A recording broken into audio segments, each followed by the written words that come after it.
And yes, I got the truck back. What have I learned from this experience? Boy, I've learned a lot from this experience.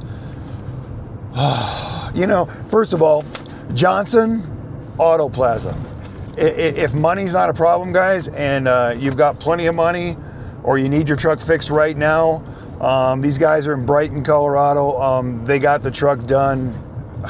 They got it on Monday night. It was done Tuesday night. I mean, that's, you know, they had the parts. You know, my first experience with this truck breaking down, I wasn't that lucky because they didn't have the transmission or the parts for the transmission. So you learn the hard way on some things. This makes it where, you know, makes me feel a little bit better that at least they had the parts this time, because I think if they're going to sell us these expensive trucks with all these issues and all that stuff, yeah, this could take me a while for this price tag to handle that price tag. But knowing that I could get it back on the road and that my livelihood isn't, you know, down for 6.5 weeks like last time, makes me feel a little bit better. I mean, I guess there's some kind of sense of something there. I don't know. I'm gonna tell you right now, you know, for all the guys out there that, oh, you know, if you're gonna own a diesel, you should know you know how to work on a diesel.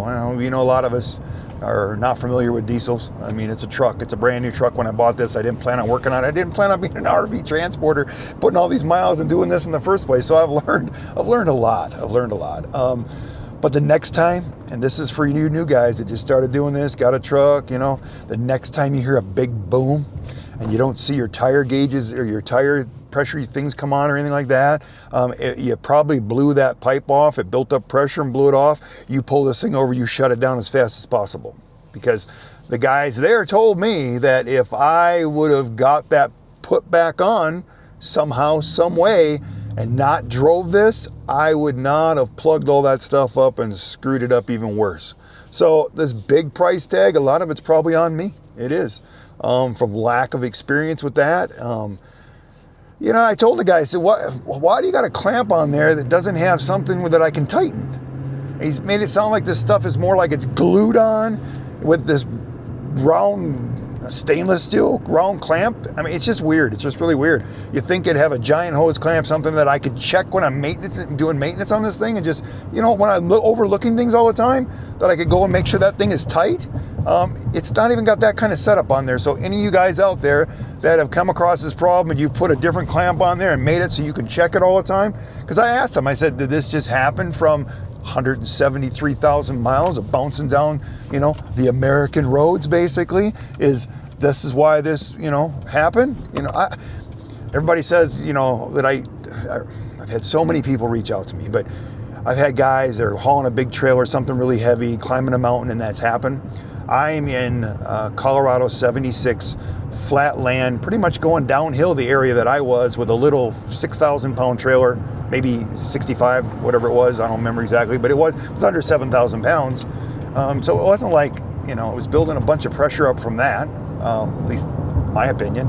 My opinion, that thing's got, you know, 173,000 miles on it, and that thing just got loose and got, you know, and came off. And the pressure, maybe, I don't know, guys. But that's why I throw these videos out here, to help me, to help other people. If this ever happens to you, make sure you shut this thing down and get that thing back on there. You know, I learned a lesson. Also, everybody out there, you know, my phone has blown up ever since this happened, and ever since we put the videos out. Everybody reaching out, anybody that I've ever had contact with since I've started this whole lifestyle, or any of the referral people, everybody has reached out, see how I'm doing, telling me their experiences, telling me what they do to try to make this not happen, you know, again. Because to be honest, I really have no idea what blew that off there.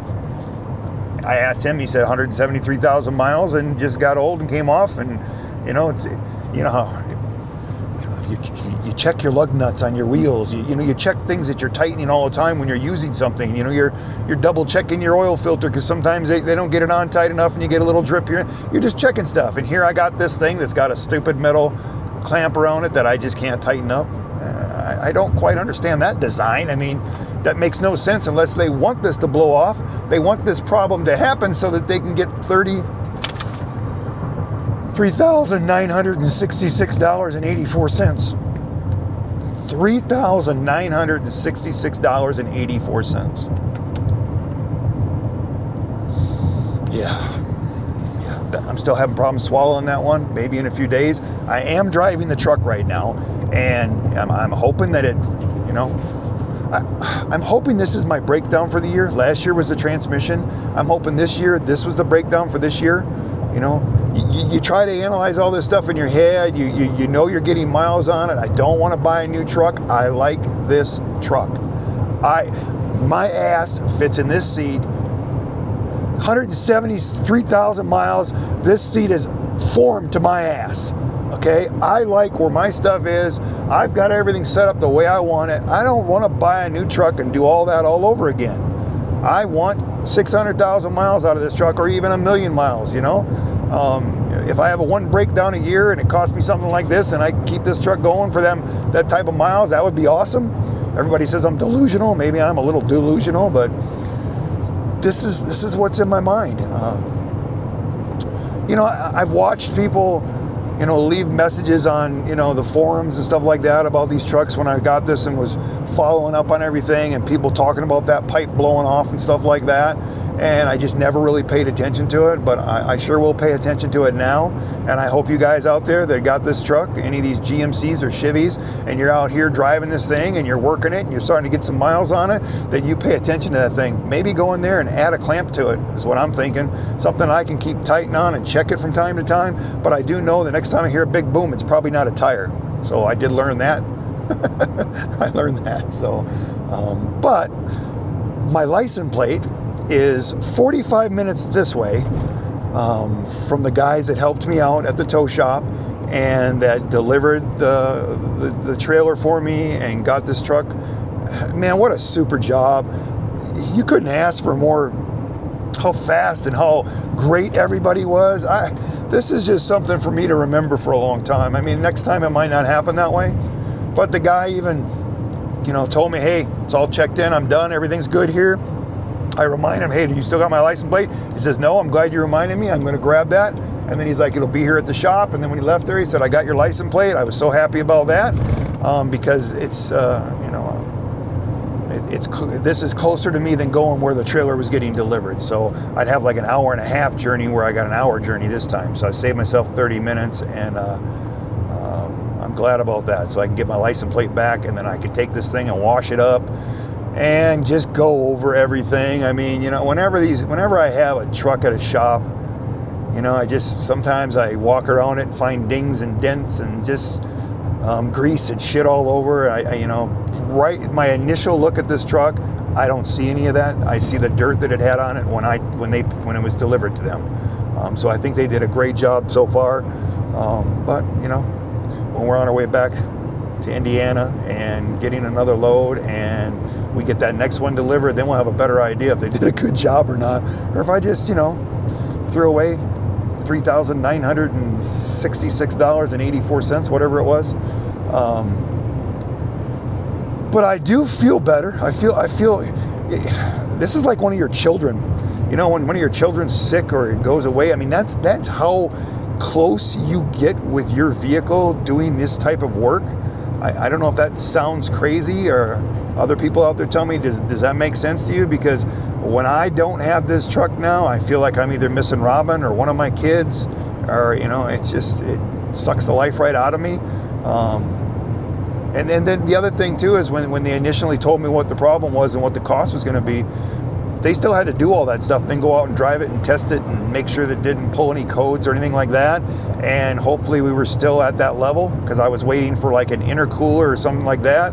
I mean, maybe that could be the next thing, you know, I don't know. So that's the hard part about this job, is wondering if your stuff's going to break down. And you can't really, if you worry about the miles and everything, and you can't do that, because I know how many guys that got 20,000 miles on their brand new truck and they're already in the shop, broke down, or waiting for stuff down longer than I've been right now. So the new one can break the day you leave from the dealership when you're out here doing this, and the one with, you know, 600,000 miles can still be going. It's a crapshoot.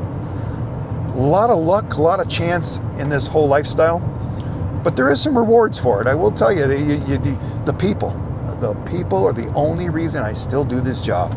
It's the only reason we still do YouTube is the people.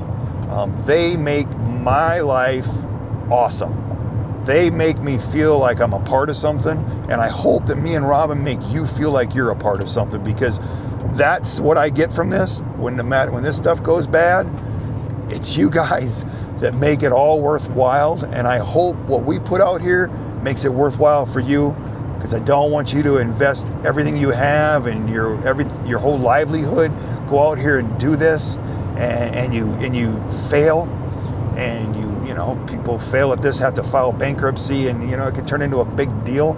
But sometimes if you don't push the envelope, you don't get to find out if you can make it or do it. But I want you to see these videos where all the great times that I had in the beginning of these video series, and then the bad one, and then all the great ones again, and then now the bad one. So you have this knowledge when you get out here, so that you just are, you're not in this la-la land, just thinking everything's gonna be perfect, because it's not perfect. But it can be awesome if you just work it hard and get yourself surrounded with good people and learn how to make the most out of your money, out of your time, out of your truck. You know, I'm sure if I'm doing this in another year from now, I'm probably going to be doing all the maintenance on this truck, even though I don't want to. It might be cheaper sometimes to work a little less and do your own maintenance. And the reason I say this is I had so many guys reach out in the beginning and told me, work on your own truck. It's just like, don't loan your wife out, don't loan your truck out, don't let somebody. And we're all kind of learning that as we go here, that you know, if you get that perfect mechanic or that perfect place, hold on to that guy, you know. Let that person or woman, whoever it is, let that person know that you appreciate them, because you don't have to worry about it. Right now, I'm not 100% sure who I want working on my truck, when I want them working on my truck. And the biggest problem is I never know where I'm at, so I'm trying to find places all around the United States, basically, so that I can get something done here or there, wherever I'm at, so I'm not letting this thing go past the services and stuff just to get back to that certain place. It's hard when you're full-time RV life. It's just hard. You can tell I'm a little excited, guys. It's been a rough couple days thinking about this, and then talking to everybody, and then everybody tells me, hey, you know, even when they fix that it might not be fixed. Something had to cause that. Same thing that's in my mind. Something had to cause this. What caused it? Yeah, I was not pushing this truck hard at all, so I don't know. You know, but I've thought about some stuff too. Is I've got this auxiliary fuel tank, and I've got a fuel pump on here where I pump my fuel from that tank to this tank. Sometimes I only let it go for a couple hours because it feeds slow. It feeds slow, and if I'm hauling something that's getting really crappy fuel mileage, I have to let that thing pump for like 4 hours to get the fuel to keep up with the fuel mileage that I'm using, so that I can actually use the fuel out of that tank. Now, that morning, I don't think it ran more than 2 hours, because we were only 3 hours away from our delivery. So it was on pumping that fuel because I wanted to deliver this unit and get fuel afterwards. Can that be building pressure? Am I putting pressure in this system somewhere that could cause that problem? And the reason I'm asking that right now is it just popped into my head, because my mind's always going. It's always going. I'm always trying to figure out how not to let that happen again, or I got to analyze and break everything down in my head so that I know what caused it, or so I don't do it again. And I'm just trying to think of everything that I've done during that time, and if I'd done anything different between all my other trips and this trip, and I didn't. So that's where I'm at. So I love when you guys reach out to me and give me your advice and what you think. But the fuel pump thing just popped into my head. And other guys, if you're doing the same thing that I'm doing, if you're, you know, you got that, I think it's a 6 or 7 pound PSI pump on there. It works as a off switch and an on switch, so that I can leave the valve on, and when I flip the electricity switch, you know, the toggle switch inside the truck, it activates it, and now it lets the fuel go. so it works as an on and off switch too, and it's still pumping low pressure. I know some of you guys have got bigger ones. You've told me about the pumps you're running. Maybe I need to upgrade it to a bigger pump and kick it on just for like, you know, where you can fill it up in like, I don't know, 10 minutes when you're at a rest area, shut it back off so that I'm not driving this truck. If that's building pressure, this is where I'm at, guys. Let me know what you think. But we're back. We're on the road. This was the quickest turnaround for this type of thing that I could think of. The only way it would have turned out better is if I'd have known what was wrong and I would have just put that thing back on. But you know what? I'm going to get myself a clamp that size, carry it with me all the time so that I'm prepared for that. And the next time I'll know better than just shut this thing down wherever I'm at, get those triangles out there, you know, maybe get the flares out there, whatever I need, let people know I'm there, get that done, and then get this thing, get it back on there. And maybe I could save myself, I don't know, $3,966.80 I'm having problems. There's my heart. It's just going, holy shit, that's a lot of money for, in my opinion, just a dumbass thing that I did. Every now and then, you know, I could tell Rob about once a year I do some dumbass thing that I could have saved myself money on. This was my second one this year. So hopefully hopefully there's not a third one out there, right? Yeah, that's where we're at. But trying to throw these videos out here, keep you guys in the loop. You know what's going on. You know I'm back. I've just drove the truck this whole time talking to you, so we're still going. Hopefully we're able to get back into Indiana and get another load picked up, go out there and do 2 or 3 loads to, you know, try to pick up this money that I just lost. So for all those haters out there that want me to fail, you know, this one's for you, okay? But this is me, and Robin will be back with me, and we don't give up that easy. So we're right back out here, and I don't want you guys to give up. I've talked to a lot of you lately that have just started this job, and your trucks are broke down, accidents, a lot of things have happened, and I guarantee you it's sucking the life out of you just like it sucks the life out of me. Try to stay positive. If you can keep that positivity going, don't let that negative shit bring you down, because these things are 10 times worse when you let the positivity go. I guarantee you that. But we're back. We're on the road. And we're going to see you guys out there. You know that. So, you know how we end these videos. Always